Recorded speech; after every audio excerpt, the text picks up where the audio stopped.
Welcome to the Money Savvy Parents Podcast, the podcast for parents to gain financial education to then pass on through the generations. I am your host, Laura, mother to 3 beautiful children and founder of a financial coaching business, Savvy Peacocks.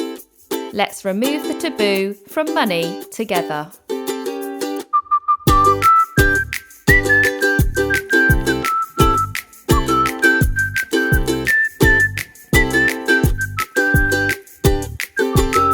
Hi everybody, welcome to our second episode of the Money Savvy Parents podcast. Great to have you with me again. Today we're going to delve into the topic of pocket money, so let's hear the question from the audience. Hi Laura, my name is Amber and I really need your expertise on something. I want to start giving my children pocket money, but I don't quite know where to start with that. Can you please help me with any suggestions you might have? Thank you. Thank you so much for that question, Amber. There's a whole host of things I want to talk to you all about around this subject. So first and foremost, I guess the first thing for me to sort of position with you is whether I agree with pocket money or not. And the answer is sort of. Rather than pocket money, I like to think of it as practice money.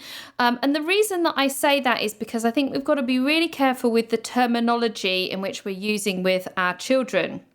So the benefits of giving your children pocket money is to allow your children to practice with it. It helps them decide what they want to do with money, and it allows them to take ownership. Now, for me, the downside is that they might become a bit too used to having access to money and then have very little drive to earn their own money in the future as they grow up.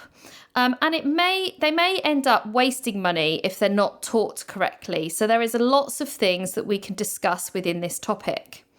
I just want to cover off something that's come to me recently around money for chores. Now, I've heard lots of parents talking to me around different opinions within this side of pocket money being an element. Now, I don't necessarily agree with giving money for chores, but I definitely agree with children being involved within the household and contributing. So maybe something in between where they are having an allowance, which is inclusive of how they're contributing to the household, rather than money exchanging between parent and child when there are chores that are carried out. Because let's face it, they're part of our families as well. It's important that they are involved within the running of the family, running of the household, regardless of if they are going to be paid for that. So there is a little warning there around an exchange of money between parents and children. It could potentially leave you open to bribery. It could lead you to a point where your children might say to you, I'll do that if you pay me for it, when actually you want to help them create the ethos of doing something for someone out of the goodness of their heart. So there's a lesson there to think about and be wary of when you're having this exchange of money between you. The second thing to think about, I would suggest, is explaining to them how to use their money and how to divide their money. So something I talked about in previous episode was around money pots and what that looks like. So talk to them around different money pots, how you can separate the money, how they can access the money. And this is something that will actually continue into adulthood. So what you can start off by doing is saying, normally you would have 3 different money pots. You would have a money pot, which is a smaller one, allowing you to have your day-to-day money that's there and available for you to access. Then you might have a medium money pot, which is saving up for something that you want in the not so distant future. And then a larger money pot, which is designed for you and your future. So tucking money away for later years or tucking money away for the start of your adulthood. And the main thing with this is about sharing with the children what your perception is around money, how you structure it when you receive it, and displaying the habits that you want them to have. So if you've not already done that, then I think the first stage of dealing with any kind of money conversation, but particularly around pocket money, is looking at how you structure your money, because anything you teach them and show them and display them with your own money, the chances are they're going to pick up on that. I talked there around giving children money for chores and being involved within the household, something that you could think about, which I think works quite nicely, is giving them money for extra jobs that they do around the house. So those jobs that you would normally pay somebody else to do, so not your household chores, but things like getting the car washed, for example. You could say to your children, okay, well, I'm going to go and take the car down the road to the car wash man, and I'm going to pay him £10. But if you want to do it here, then you've got an opportunity to earn £8, £10, whatever you feel comfortable with. So you could encourage them to do those extra jobs around the house as a way for them to access money and earn some money. But really, this is a great time to educate your children around how they could create their own money. And I think that's where this really is a game changer when we talk about pocket money. So you could set up an allowance which is inclusive of how they contribute to the household, as well as educating them about how they can create their own money. And when I say this, I can give you some examples. I would be actively encouraging your children to sell their books or sell their old toys.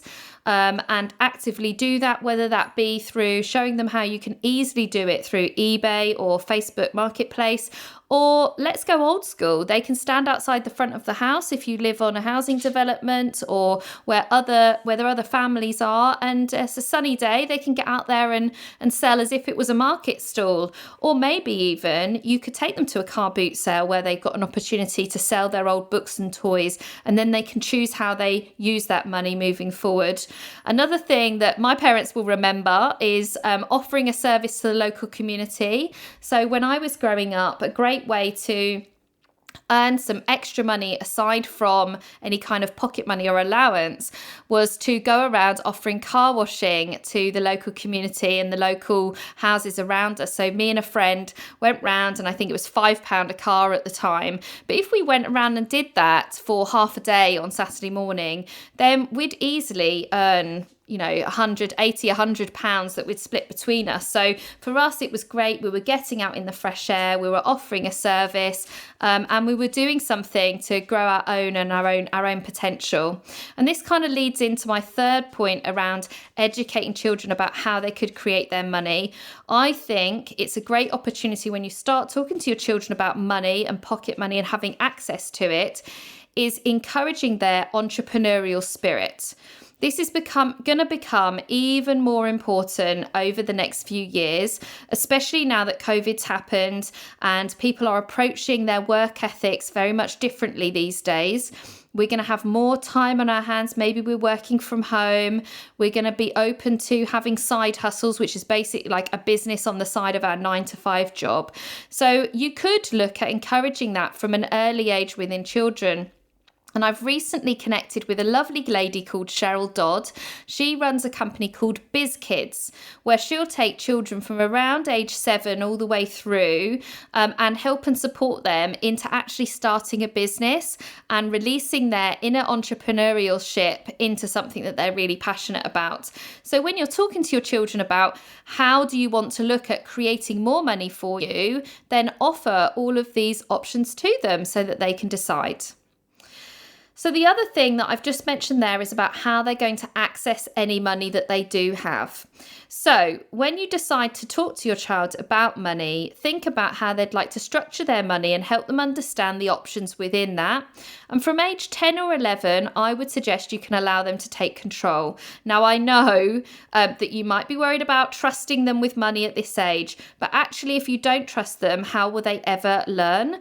I recently spoke to a parent that didn't allow their children to access to any money. Even if they'd earned it, it would all be held with the parents, and the children would have to ask for money when they wanted it. But the price to pay on this was that in young adulthood, those children were very anxious about holding money and basic budgeting. So really, your responsibility is to explain to them how to structure money, how to plan out what they want to do with that money, hold their hand, reminding them of the money pots on a regular basis, setting a goal within that medium pot, so the short to long term, setting them something that's achievable but stretching, so that you can ensure that they're setting on the right foot with money. At the end of the day, you really don't need to panic or worry around allowing your children to have access at this age, because you know that they're not going to get into debt. So please don't panic.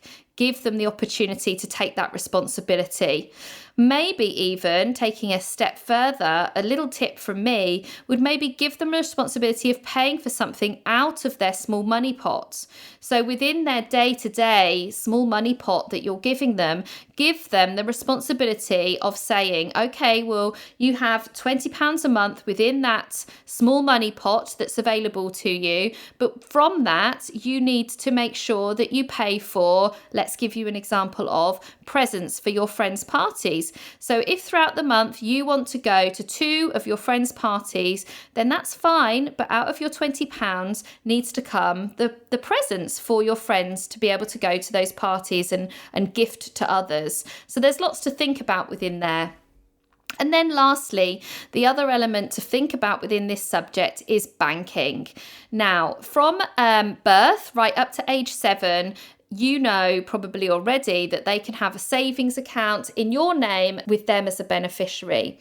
But from age 7, they can actually have a savings account in their own name. And this will be the same sort code and account number that will stay with them throughout adulthood. And then when they get to age 11, they're actually allowed to also have a bank account alongside that savings account with a debit card. So I believe that this is the easiest way to help them understand money structure and utilize the money that's available to them. I'm fully aware there are things like Go Henry or something similar that allows them to have accessibility to a preloaded card, but it doesn't help with budgeting. So it works great for things like lunch money, but if you're talking about giving your children access to money and structuring it in the right way, then a savings account with a bank account alongside or vice versa is going to be the way to go. Don't forget, same as us, they can have more than one savings account, but I would suggest putting it all in one place through one organisation, and that way they'll be able to see it through internet banking. So really easy, you could set them up with a bank account in their own name, a savings account in their own name, and an additional savings account, or maybe something even longer term like an investment or a pension that they might want to look out for their longer term. So there'll be 3 different pots that they will have, and therefore that will draw back to the structure you've explained to them. I mentioned there about internet banking, and I know that might have thrown some people. So internet banking is down to your personal preference and what you're comfortable with. But if they've got a full bank account from age 11, they are allowed access to internet banking. And I think if you're going to sit with them and show how the tech falls in line with their lives in this way, it is the world that we're living in, then I think, again, that's a great example that you can share them that will be able to be with them through their adulthood. At the end of the day, this is all life skills that you as a parent are there to teach your children.